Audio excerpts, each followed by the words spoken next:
Hey y'all, Brian Thacker, Natural Self Yoga. I got some new technology here and I figured I'd try it out with a short video talking about the asanas and what they're for. Oftentimes we'll see pictures of poses and we'll understand alignment of poses, and we think of a pose as something that we will do and then hold it, and everything is static and everything is stable. What I'm here to tell you is that there is no static asana. There is no pose that just sits still. Over time, the longer you get into these poses, the deeper you're going to get into it.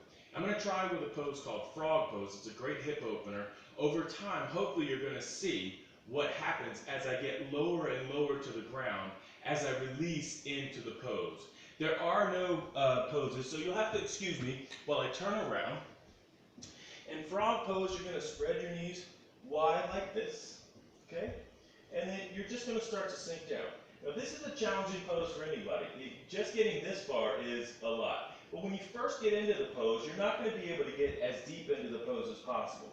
But then as you relax into the pose, this is a great yin pose. So in a yin class, you're going to hold these poses for 5 minutes. And at the end of 5 minutes, the idea is that you've gotten deeper into your body, deeper into the asana, so that your body at the end of the 5-minute posture is very different from your body when you first got into the posture. So that's what I want to bring awareness into in this video. If you'll notice, as I stay in this posture, I'm going deeper and deeper into this pose.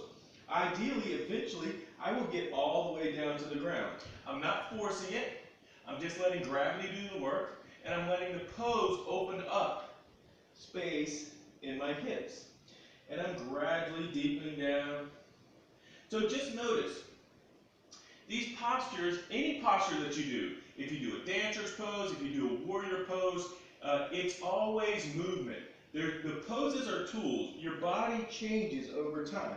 And if you'll notice, I'm getting closer and closer to the ground, even here.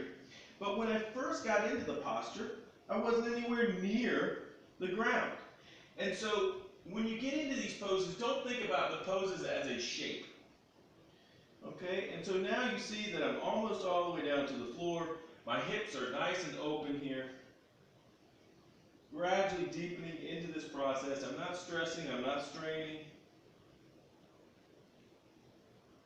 And I can continue to stay. The hardest part of that pose is getting out of it. So I can continue to stay in that pose for a while and continue to get deeper and deeper into my hips, getting a deeper stretch, opening your hips up. So you can do a side splits and things like that. But the reason for this is so that you understand the dynamic nature of poses. There is no pose where you do it and then you stop and you stay still. Constantly, when you're in your yoga class, when you're doing your yoga practice, focus on the changes that are happening to your body. You're not doing the poses. You're using the poses as tools to help you to strengthen your body, to help your body get more flexible, and to open up. These poses aren't trophies.